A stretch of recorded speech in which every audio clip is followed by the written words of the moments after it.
بسم الله الرحمن الرحیم. نن ان شاء الله د علم الصرف زمونږه 41 نمبر درس ته.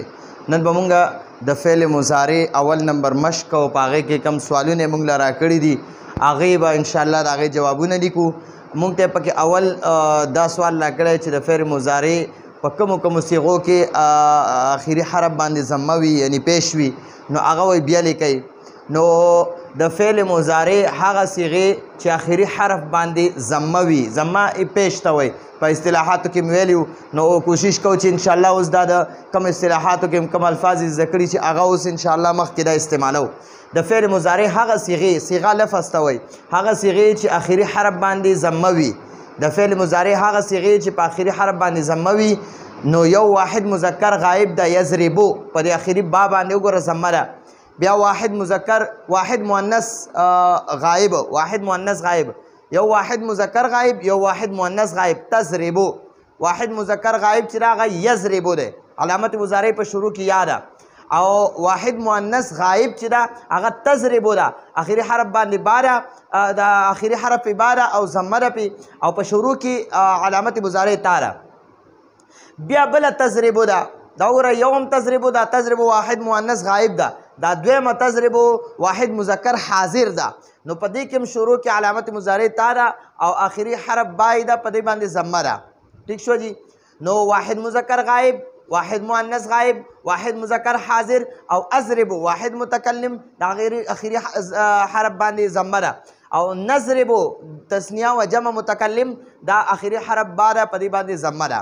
نو دا پنځه صيغې چې د هغې اخري حرف باندې ضمه وي: واحد مذکر غائب، واحد مؤنث غائب، واحد مذکر حاضر، واحد متکلم تسنیه او جمع متکلم.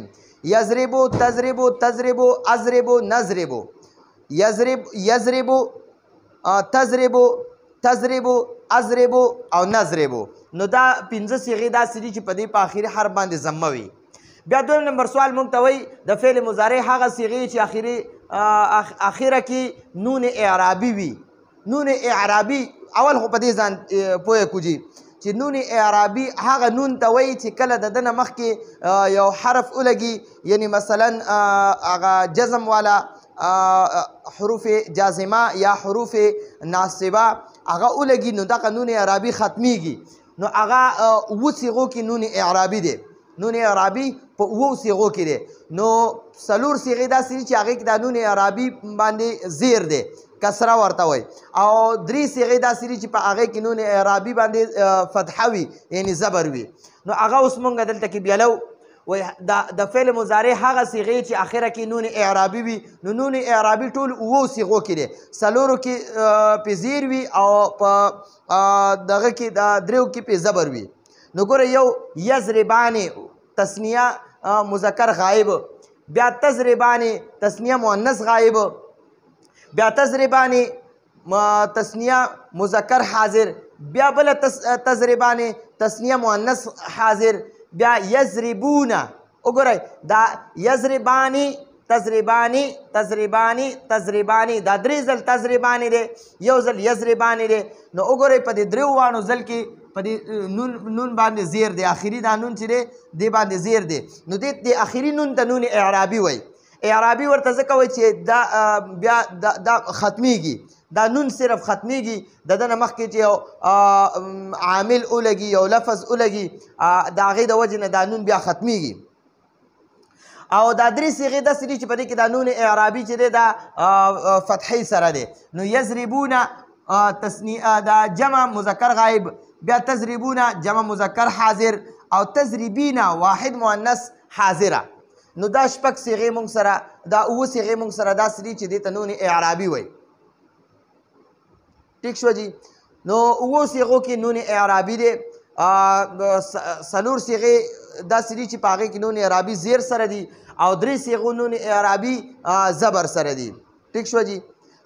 بیا درته وایي د فعل مضارع هغه صيغې چې نون اعرابي پکې مفتوح وي یعنی زبر وي پې. د فعل مضارع هغه صيغې چې نون اعرابي پکې مفتوح وي. نو ګورئ دا درې صيغې دي، یو جمع مذکر غائب، یو جمع مذکر حاضر او یو واحد مؤنث حاضره.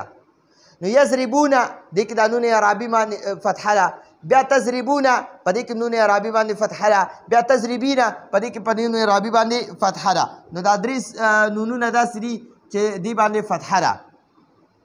د بیا درته بل څلورم نمبر سوال وی د فعل مضارع هغه څلور صیغې چې نون اعرابي پکې مکسور وي، مکسور یعنی کسره وي پې زیر وي پې، نو هغه دا څلور دي. یو یضربانې تثنیه مذکر غایب، بیا تضربانې تثنیه مؤنث غایب، بیا تضربانې تثنیه مذکر حاضر، بیا تضربانې تثنیه مؤنث حاضر. نو دا دوه ځای چې دي دا تضربانې دا د مذکر او مؤنث حاضر دي، او یو یضربانې او بله تضربانې، نو دا یو د مذکر دا یضربانې د مذکر حاضر دي تثنیه مذکر حاضر، او دا ورپسې دو نمبر چې دی تضربانې نو دا د مؤنث تثنیه مؤنث غایب دي. نو دا څلور صیغې موږ سره داسې دي چې په دې کې دا نون اعرابي مکسور دی، یعنې په دې باندې کسره ده. ټیک شو جي. نو ګورئ موږ سره پنځه صیغې داسې دي چې د هغې پنځو صیغو په آخره کې آخري حرف باندې ضمه وي. یو دی یضربو، بیا تضربو، بیا تضربو، بیا اضربو، بیا نضربو. دا پنځه صیغې داسې دي چې د دې په آخري حرف باندې ضمه وي. بیا اوه صیغې موږ سره داسې دي په فعل مضارع 14 صیغو کې دا اوه صیغې بیا موږ سره نون اعرابي والا دي چې د دې آخري حرف نون وي. نو په څلورو صیغو کې دا نون چې کوم آخري حرف نون دی نو دا دغه دی کسرې سره دی، او په دریو صیغو کې دا نون آخري نون دا فتحې سره دی. ټیک شوه. خو دا چې کم کسرې سره دي نو دې ته نون اعرابي وایي، کم فتحې سره دي دې ته نون اعرابي وایي. خو دا اوه صیغې داسې دي چې دې ته نون اعرابي وایي. نون اعرابي ورته ځکه وایي چې دا کله د ده نه مخکې یو عامل ولګي نو د دوی دا نون ختمیږي، که هغه دا د تصنیې دا صیغې دي او که هغه د جمع دا دي او که هغه د واحد مؤنث حاضر هغه ده. ټیک شوه. د دې اوه وانو صیغو نه به دا نون ختمیږي چې کله د دې نه مخکې یو حرف ولګي انشاءالله مخکې ګردانونو کې به بیا هغه په دې نه به مخکې یو حرف لګو، یو لفظ به لګو او هغه به انشاءالله د دې نه دا نون ختمی. ښه جي.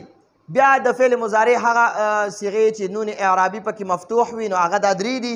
یو جمع مذکر غایب، یو جمع مذکر حاضر. ټیک شوه. دا دوه د مذکر یو غایب ده یو حاضر ده، او دا یو تضریبین واحد مؤنث حاضر دی. ټیک شوه. ښه. بیا د فعل مضارع هغه څلور صیغې چې نون اعرابي پکې مکسور وي یعنی زیر وي نو هغه دا د تثنیې څلور صیغې دي. دوه د غایبو دي، یو مذکر غایب او دویمه چې دی دا د مؤنث غایبو دي، او دوه چې دي دا د حاضرو دي، یو مذکر حاضر یو مؤنث حاضر. نو دا څلور صیغې دي د تثنیې ده. دې ته نون د دې دا نون آخري نون باندې زیر وي نو ځکه ورته دا نون اعرابي مکسور وي. او دا کم درې صیغې چې دي یضربونه تضربونه تضربینه د دې د آخري نون باندې فتحه ده نو ځکه ورته نون اعرابي مفتوح وي. نو دا موږ سره نننی درس و. راتلونکي درس پورې اجازت غواړو. هذا هو المرام والله اعلم بحقیقة الکلام.